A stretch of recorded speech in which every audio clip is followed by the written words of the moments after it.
It is with a sad heart that we are gathered here today on this winter morning in Frankfort, Kentucky. This is not a celebration. This is not a joyous occasion.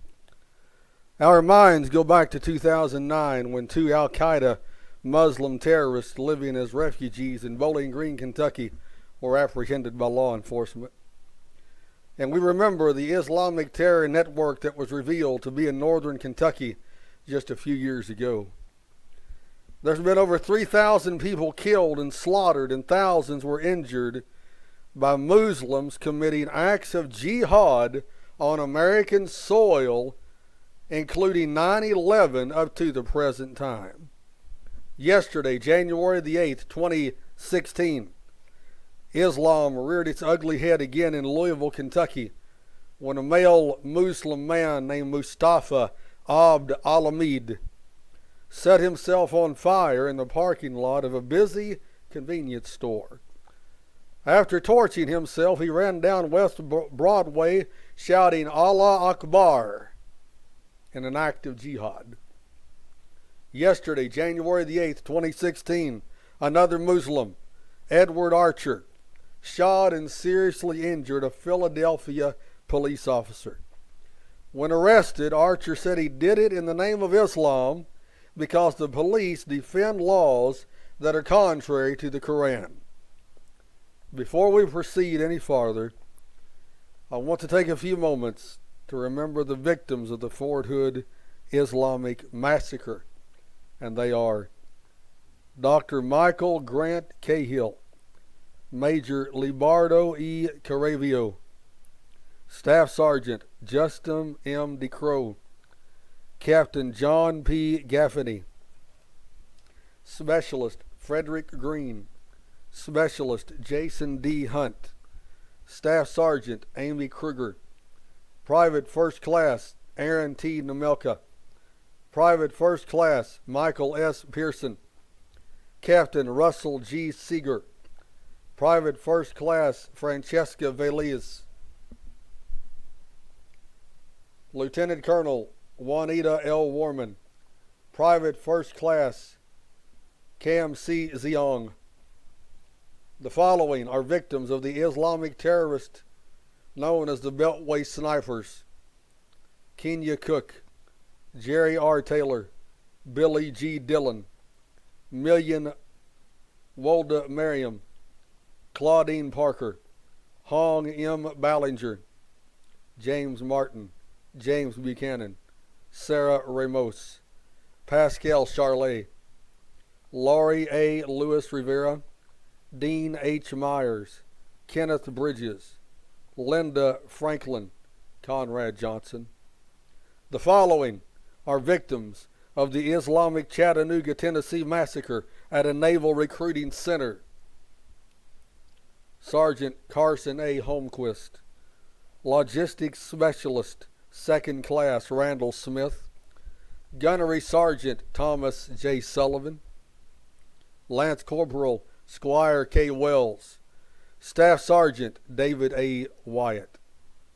The following are the victims of the Islamic San Bernardino massacre: Robert Adams, Isaac Amanios, Bonetta Bet Badal, Harry Bowman, Sierra Claiborne, Juan Espinoza, Aurora Godoy, Shannon Johnson, Larry D. Kaufman, Damian Maines, Tin Nguyen,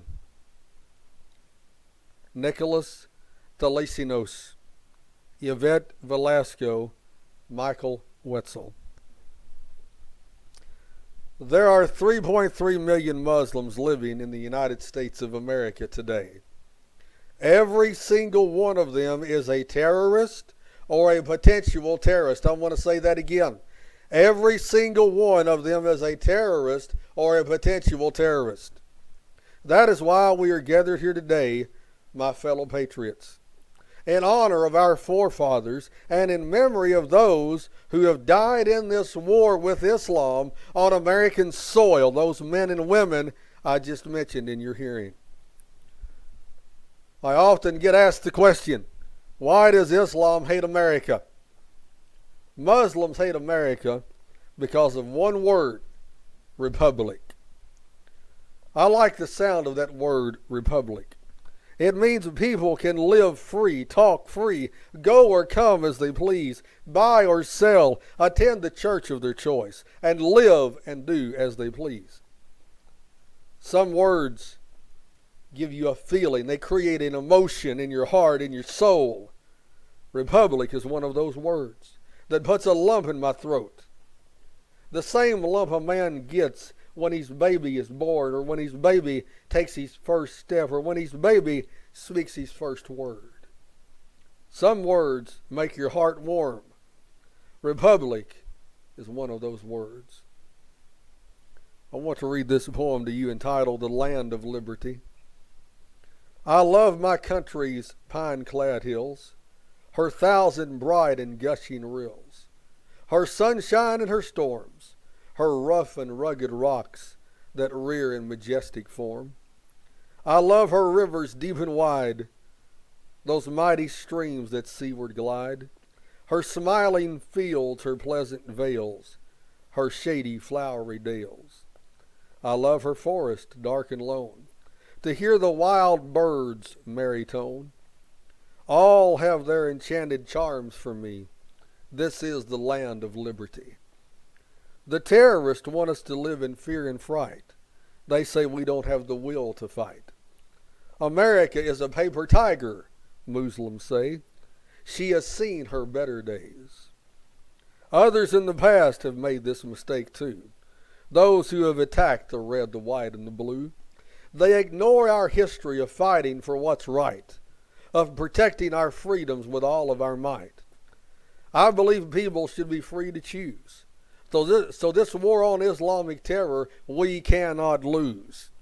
We are a nation that will fight when we must. Muslim terrorists will learn this when they bite the dust. I am happy to join with you patriots today in this rally for freedom. On January the 1st, 1863, President Abraham Lincoln issued the Emancipation Proclamation, thereby setting the Negro free from the whip and the chain of the slave masters. Yet 153 years later, in January 2016, almost to the date, we have Muslims who want to nullify the Emancipation Proclamation and put us all in slavery to Muhammad and to Allah. Islam is trying to extinguish this great beacon of light with Sharia law. Today we must face the tragic fact that 3.3 million Muslims now live in America, and their primary objective is to strip us of our freedoms, rob us of our rights, and eradicate our Constitution in the United States of America. If we do not act now, then tomorrow will bring more bloodshed, more terrorist attacks, more mass shootings, and more mayhem committed by Muslims in acts of jihad. So we have come here today to dramatize an appalling condition, to expose a horrific problem, and to shine the light on a group of people bent on the conquest of the United States of America. Who are these people? They are Muslims who live in our neighborhoods, who shop at our stores, who go to our ball games, and who call themselves moderate Muslims. There's no such thing as moderate Muslims. Islam is Islam. Anyone, I don't care what race or ethnicity you may be, anyone that reads that book, that war manual called the Quran, will become a terrorist against Jews, against Israel, and against the United States of America. We have gathered here today with a sense of urgency. This is not the time to cool off, calm down, or chill out. Now is the time to rise from the green valleys and the hills of Kentucky to face this enemy of the crescent moon god. Now is the time to stand tall, square our shoulders back, learn our enemy, study our enemy, observe our enemy, monitor our enemy, and defeat our enemy, Islam. We cannot ever return to business as usual. There will be neither rest nor tranquility in America until this Muslim problem has been resolved. But we must not obtain and maintain this freedom by wrongdoing. Now listen to me. We must obey the laws of the land. Let us not sink into the gutter of breaking the laws. Let us not sink into the gutter of becoming terrorists while trying to fight terrorists. We're better than that. We fight this fight on the high ground of dignity, discipline, and determination as a lawfully abiding neighborhood watch group. Some ask me, when will you be satisfied? We cannot be satisfied as long as Muslim refugees keep coming into America at the bequest and the behooval of a Barack Hussein Obama, who himself is a Muslim. We can never be satisfied as long as Muslims continue to engage in terrorist activity on American soil. We can never be satisfied as long as Islamic terrorist training camps are allowed to operate within the borders of America. And I have in my files over 30 such camps here in the United States of America. And I say they need to be shut down immediately today. We cannot be satisfied as long as Muslims keep using our own laws against us here in America, trying to enact and enforce their Sharia laws. We cannot be satisfied with this. I want to ask my friend James Perkins to come right here, please. James, stand beside me here to my left, sir. Thank you. James has a beautiful American flag.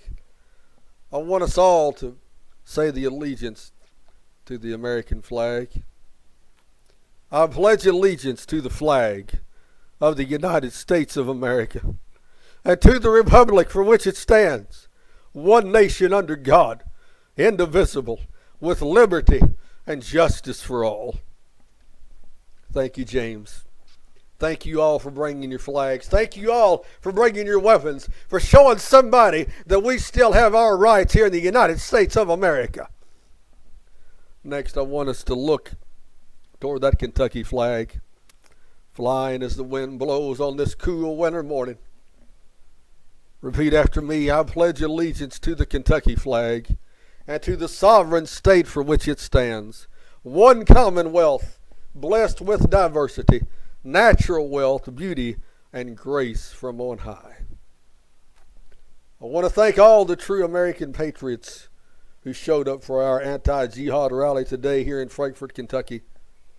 Your presence is making a statement to all who care about freedom, liberty, and patriotism. Your presence sends a message to our government officials that there are still some red-blooded American patriots who love the United States of America, who defend the United States Constitution against all enemies, both foreign and domestic, and who will never back down in the face of Islamic terrorists who reside among us. Yes, this is an anti-jihad, anti-Muslim rally. We are here today on the back terrace of the Kentucky State Capitol, letting all who have ears and are listening to know, recognize, and understand that we are supporting the newly elected Governor Matt Bevins as he is refusing to abide by Obama's rules and dictatorship. And we do not want Syrian refugees here in the Commonwealth of Kentucky. Thank you, Governor Bevins, for having the courage, the backbone, the prudence, the fortitude, and the common sense to refuse these Islamic refugees into our state. Governors in over half the states of North America are also refusing Islamic refugees into their states as well, and we thank them for so doing. This rally is only one among many that is occurring today. This is a nationally concerted effort all across this nation for patriots to rally at their own state capitals, conducting anti-Syrian, anti-jihad, anti-Muslim rallies. And I say it's high time, it's about time, it's past time that somebody does this. Our voices will be heard from every mountaintop, from every rotunda in every state capital, and from every patriot who is sick and tired of Obama allowing Islamic terrorists into our nation. Our voices will be heard no matter how hard they try to censor us, to call us racist, to label us as bigots, or to betray us as unloving, our voices will be heard. This is no time for ceremony. This is no time for parades and fanfare. The question before the United States of America is one of urgency to this country. For my own part, I consider it as nothing less than a question of freedom or slavery. It is only in this way that we can hope to arrive at truth and fulfill the great responsibility which we hold to God and our country. Should I keep silent at such a time through fear or giving offense, I should consider myself as guilty of treason towards my country. If I were to remain silent at such a time as this, I would be the biggest of all cowards and the worst traitor to ever wear shoe leather. Don't tell me you love this country if you are sympathetic towards Muslims. You're a liar. You're a traitor. Don't tell me you are an American patriot if you believe some Muslims are good and decent and moderate and harmless people. You don't know what you're talking about. Listen to me loud and clear. There are no harmless, moderate Muslims, period. Anyone that claims to be a Muslim is either a terrorist or a potential terrorist. And I know we have these television crews here today. I'm going to say it one more time for your ears. I said every Muslim living in the United States of America is either a terrorist or a potential terrorist that needs to go on every Patriot's watch list today. They're on mine. I've read the Quran from cover to cover twice, and I know what it says, and I know what it teaches. Are we disposed to be among the number of those who, having eyes, see not, having ears, hear not? No. For my part, whatever anguish of spirit it may cost, whatever the physical or the life-threatening, jeopardizing situations it may result in, I am willing to know the whole truth, to know the worst of it, and to prepare for it. I have but one light by which my feet are guided, and that is the light of experience. I know of no way of judging the future except by the past. And judging by the past, I wish to know what there has been in the conduct of the religion of Islam for the past 1,400 years to justify those hopes with which we have been pleased to comfort ourselves as a nation. Is it that insidious smile which our local Muslims give when interviewed on television? Trust it not. It will prove a snare to your feet. Suffer not yourselves to be betrayed by a kiss from the crescent moon god followers. Ask yourselves how these so-called moderate Muslims compare with those warlike preparations which darken our land today. Where are the moderate Muslims speaking out against the San Bernardino massacre, speaking out against the Chattanooga massacre, speaking out against the Fort Hood massacre? Where are they at? They're silent because they're brothers in arms with the terrorist. What message does it say to Islamic terrorists when we have people that go and kill our unarmed men and women at a recruiting station in Chattanooga, here in the United States of America, and we cannot figure out if the kid was depressed, suicidal, or on drugs? Listen to me. He was an Islamic terrorist. That's what he was. I don't care what your liberal news media says. They're liars. Consider 9/11. Consider the Fort Hood massacre. Consider the Chattanooga massacre. Consider the San Bernardino massacre. And look across the big pond to our ally in France and see 130 people now buried in cemeteries, and over 30 people in America now lay 6 feet beneath the cold earth. This year alone, 2015, last year alone, 2015, all because we have allowed this barbaric gang of savages to infiltrate our land, to use our constitutional rights against us in our own land, and we are paying a heavy price for being politically correct. Are active shootings, bombings, and terror necessary to a work of love and reconciliation? But wait a minute. Muslims say their religion is one of peace and love. Listen to what Kareem Abdul-Jabbar and Muhammad Ali said about it. Religion of peace. They're lying. They're lying. It's lying propaganda. Let us not deceive ourselves, patriots. These are the implements of war and subjugation. They have a plan which is world domination. Make no mistake about it. They want Sharia law implemented in every county throughout North America. And they already have made inroads toward this objective in some cities here in America. Those of you that have been paying attention know what I'm telling you is the truth. I ask you, patriots, what is the purpose of these Muslims doing on American soil? If it's not to force us into submission to Allah, what are they doing here? They are meant for us. They can be meant for no other. These Islamic refugees are being sent over here, shipped over here, flown over here to bind upon us those chains which the Islamic terrorist group leaders have been so long creating for us. And what have we to oppose them with? Shall we try another argument? We've been trying that for the last 15 years. Have we anything new to offer upon this subject? Nothing. We have held the subject up in every light possible, all in vain. Shall we resort to humble supplication? What terms shall we find which have not been already exhausted? Shall we sit around a round table trying to negotiate with these Muslims living among us? Let us not deceive ourselves. We've done everything that could have been done to avert the Islamic storm which is now upon us.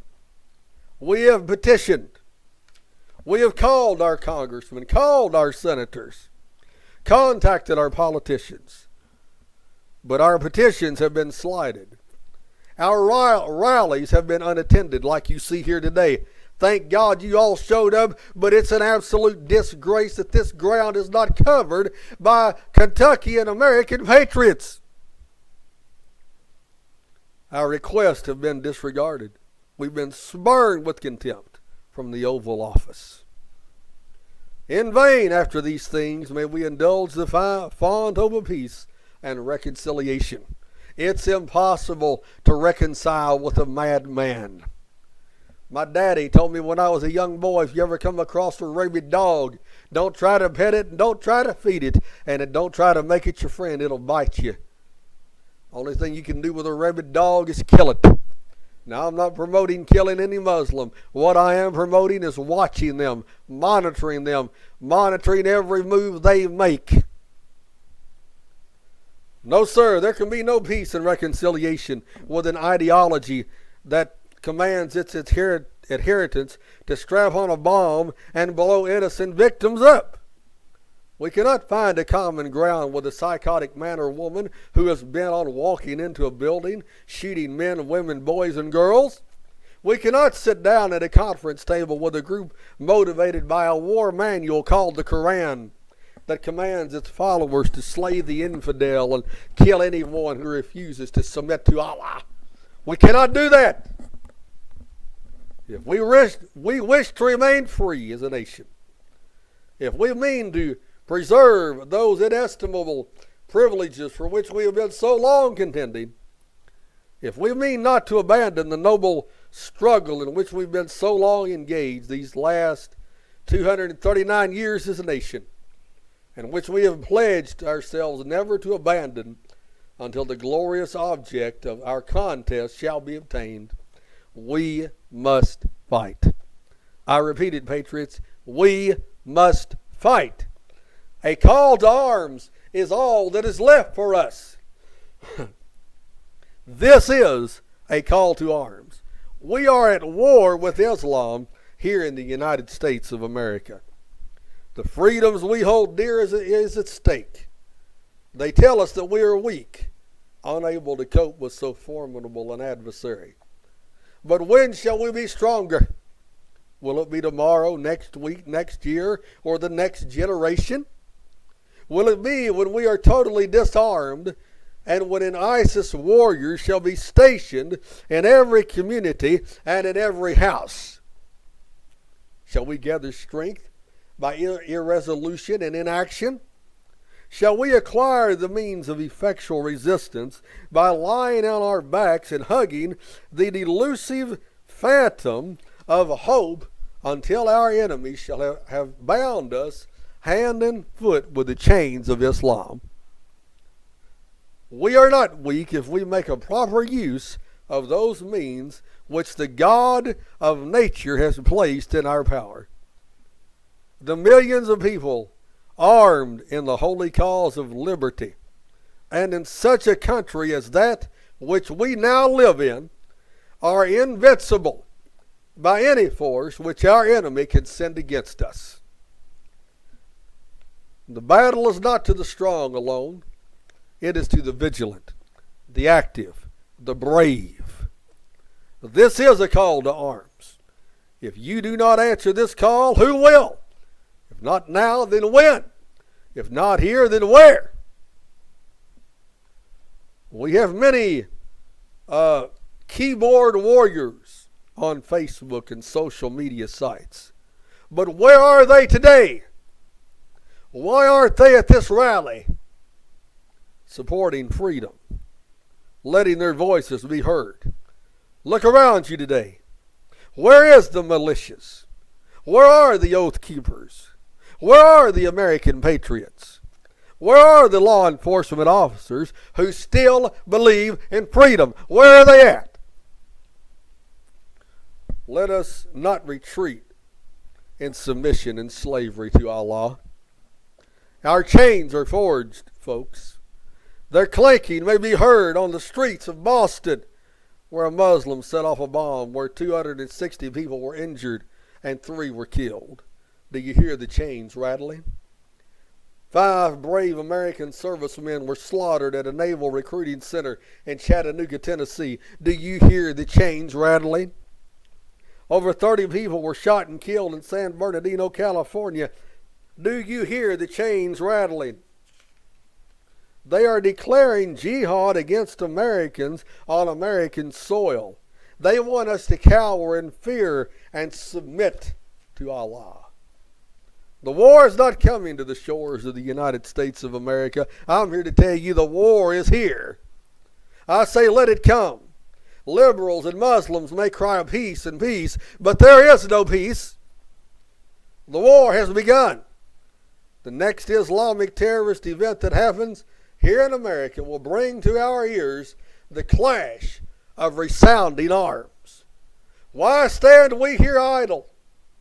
Is life so dear or peace so sweet as to be purchased at the price of chains and slavery? Forbid it, Almighty God. I know not what course others may take, but as for me, give me liberty or give me death. Say it with me. No Syrian refugees. No Syrian refugees. No Syrian refugees.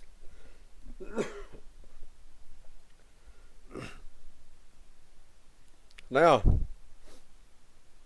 the same revolutionary beliefs for which our forefathers fought are still at issue in the United States. The belief that the rights of man come not from the generosity of the state, but from the hand of Almighty God. We dare not forget today that we are the heirs of that first revolution.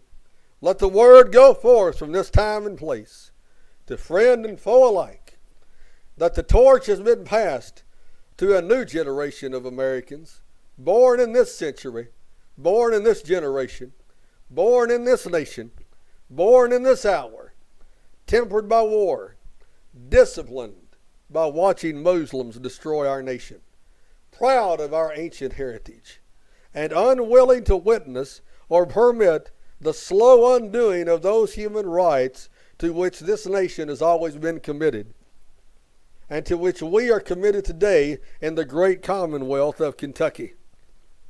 Let all of America know, whether it wishes us well or ill, that we shall pay any price, bear any burden, meet any hardship, support any friend, oppose any foe, in order to assure the survival and the success of liberty and justice. United, there is little we cannot do in this war against Islam, patriots. But divided, there is little we can do. For we dare not meet this challenge while at odds and split into factions. We must unite as patriots. I don't care if you're a member of my group or not, if you're a militia, if you're a patriot, you're a 3%er, an oath keeper, we must unite. In your hands, my fellow citizens, more than in mine, will rest the final success or failure of our course. Since this country was founded, each generation of Americans has been summoned to give testimony to its national loyalty. Do we forget the graves of the young Americans who answered the call to service around the globe, who fought and died so that we can be free? Can we rally against these Muslim enemies, a grand international alliance from the corners of our nation, the north, the south, the east, and the west, that can assure a more fruitful life for all mankind, for our children and for our grandchildren? Will you join in this historic effort? In the long history of the world, only a few generations have been granted the role of defending freedom in its hour of maximum danger. Personally, I do not shrink from this responsibility. I welcome it. I do not believe that any of us would exchange places with any other people or any other generation. The energy, the faith, the devotion which we bring to this endeavor will light our country and all who serve it. And the glow from that fire can truly light the world. And so you, my fellow Americans and my fellow patriots, ask not what your country can do for you. Ask what you can do for your country. Ladies and gentlemen, I have good news for us today. It's not over. You being here sends a message that in the United States of America and to the Commonwealth of Kentucky, I don't care who is occupying the White House, we're not surrendering our liberty, our freedom, or our way of life. I want President Barack Obama to know one thing. You may say you've done something that no one else has ever done. You know why no one else has ever done it? Because of the stupid thing that you just did by bringing in these Islamic terrorist refugees into our borders. And if people are upset because of what I'm saying, I really don't care, because I had a great-great-great-great-grandfather named Conrad Hanshaw that fought in the Revolutionary War. My great-great-great-grandfather, Andrew Hanshaw, fought in the Civil War. My grandfather, Earl Hanshaw, fought in World War II. And my father served 5 years in the United States Navy. My family roots in the Appalachian Mountains go back before they inaugurated George Washington as our first president of the United States. My commitment is to the oath that I took on November the 1st, 1998, when I became a police chaplain in eastern Kentucky, to support and defend the Constitution of the United States of America against all enemies, both foreign and domestic. It's to make sure that the enemies of America is crushed and brought to its knees. Who is the sworn enemy of America? It's Islam. It's Islam. So there comes a time when we really have to honestly say, whose side is Obama really on? Is he an Islamist sympathizer? And I think that if there's one thing we know for sure, that he is either a Muslim sympathizer or he is a Muslim. Well, either way, he's not for America. Why do we have the Muslim Brotherhood in our State Department? Why does Obama request for the Muslim Brotherhood to be there when he's giving his speech? President Obama said that he doesn't use terms like Islamic extremism because doing so would promote the false idea of a Western war with Islam, which could help extremists recruit more terrorists. Listen to me. What a stupid statement from a moron from Kenya. We are at war with Islam, Obama. As if you didn't know that. Of course he knows that. He doesn't care. Matter of fact, he's glad we're at war with Islam. He wants America converted to Islam. How dare Barack Obama? How dare John Kerry? How dare Valerie Jarrett? How dare Hillary Rotten Clinton or any other of those charlatans and traitors that occupy Washington, D.C. surrender this great constitutional republic to Islam? I say not on my watch. Not on my watch. I said not on my watch. We're putting all Muslims residing here in Kentucky and in the United States of America on notice today that from this point onward, you will be watched, you will be monitored, you will be under our scrutiny from this time on. We will not sit back and allow your insane ideology and political system that you call Islam to destroy our nation, terrorize our communities, and slaughter our citizens. No more. We're done. We're through. It's over. Let the haters hate. Let the cowards hide in fear. Let the liberals defend Islam, and let Obama support his Islamic comrades. But we will not back down. We will not sit down. We will not retreat. We will not submit. We will not surrender. And believe this for a fact, we will not run. Islam, be on notice that all you have done is awakened a sleeping giant and filled us with a terrible resolve against you and your warriors. American warriors don't want war, but are ready when called upon. We are the peacemakers and the enforcers. No amount of talk, speeches, and understanding of political correct grievances will send another message to Islam. We are at war. All that is necessary for evil to triumph is for good men to do nothing. Well, we have done nothing for too long. We should have acted on 9/11 and ran every single Muslim out of this country. We should have acted after the Fort Hood massacre and ran every Muslim out of this nation. We should have acted after the Beltway snipers. But did we? No, we didn't act. Did we act after the Chattanooga massacre? No. After the San Bernardino massacre? No, we did not act. Instead, we showed these Muslims that we would rather retreat into academic intellectualism and emotional diatribe when all we need is resolve. We showed them we are not willing to stand for our values. We showed them that we are willing to get on social media and talk a big, rough, tough talk, but not show up to a rally when it really counts. However, the good thing is that they're not seeing the real us. What they have seen so far is the politically correct version of America. And I actually do hope the enemy is emboldened because it will make the victory sweeter. We will defeat Islamic terrorism.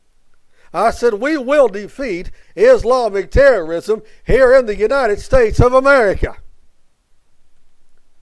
When the Muslims decided to invade this land of the free and the home of the brave, they forgot one thing, and that is this. There is a rifle behind every blade of grass. There is an American patriot behind every oak tree, and an American warrior on every hill, from the Rocky Mountains to the Catskill Mountains, from the Sierra Nevada to the Appalachians, from the Atlantic to the Pacific. We will never, ever, never, ever, never surrender to Allah or Muhammad or to Sharia law. Let me tell you something about the United States of America.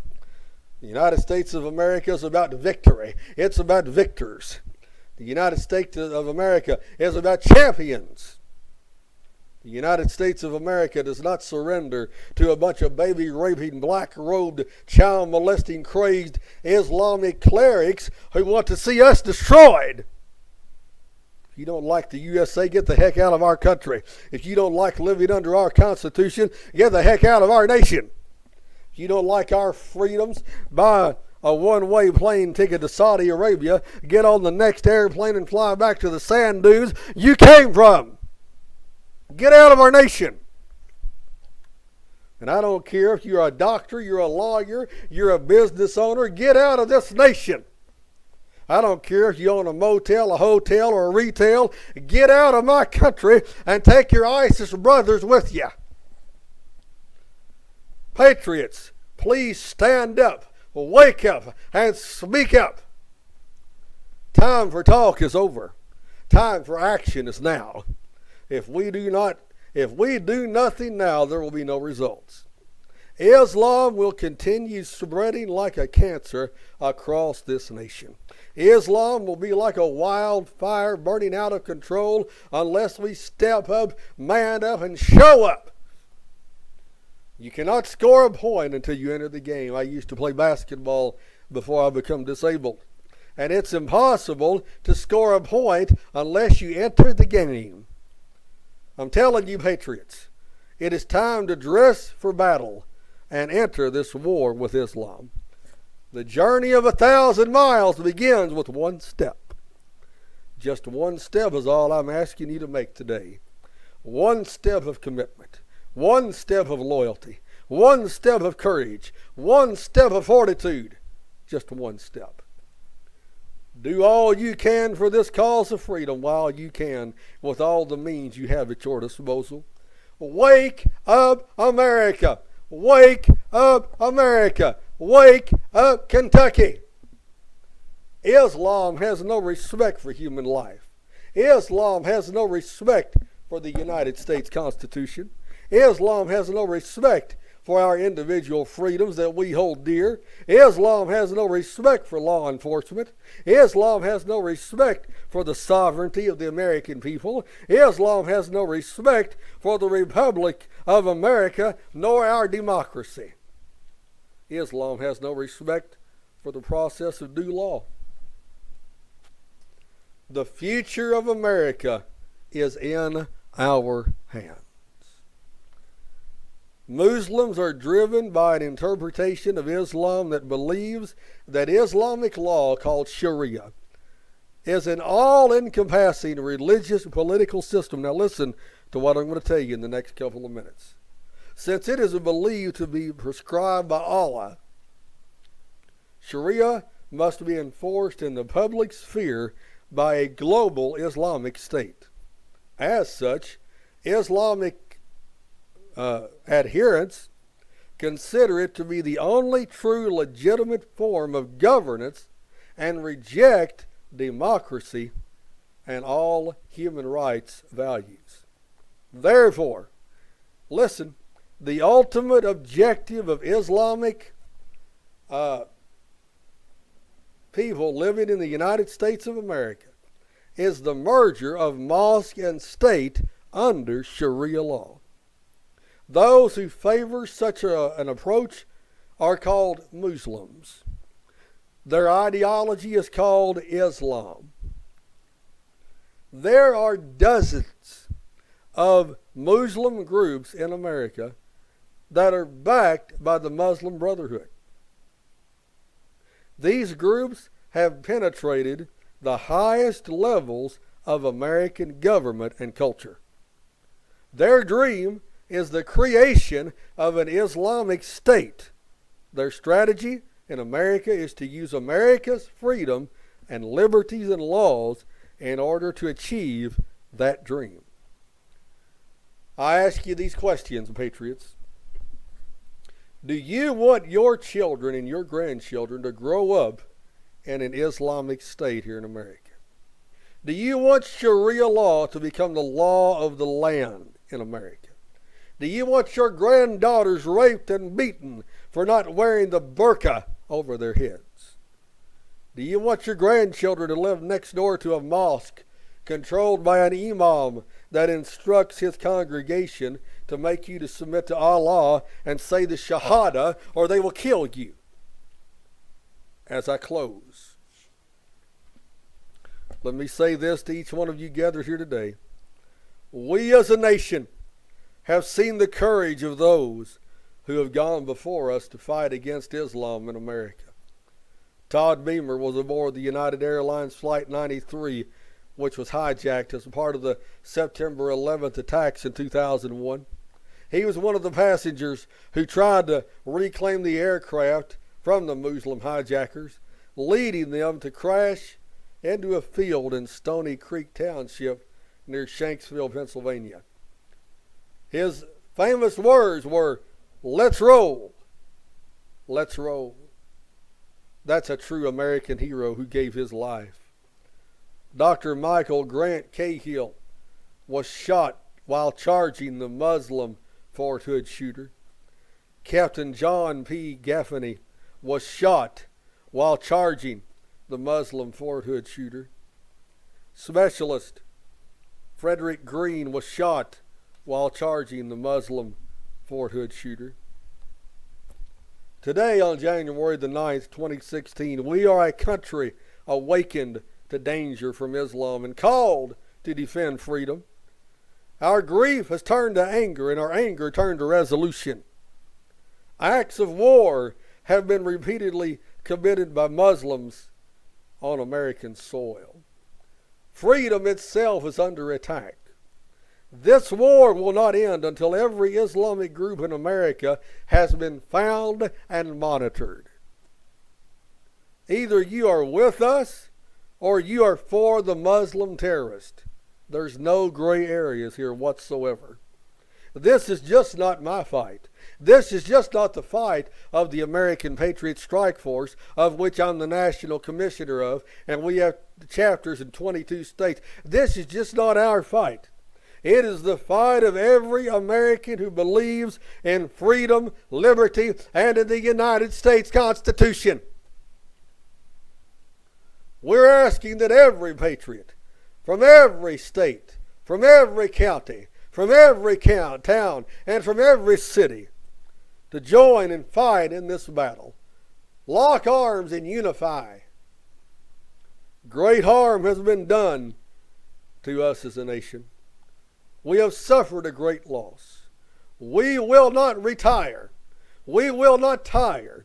We will not falter. We will not fail, and we will not quit. My fellow patriots, the course has been set before us. The call has been given. The alarm has been sounded. And the war has been started. Will you answer this call? God bless all patriots, past, present, and future. And God bless the United States of America. Thank you for coming today.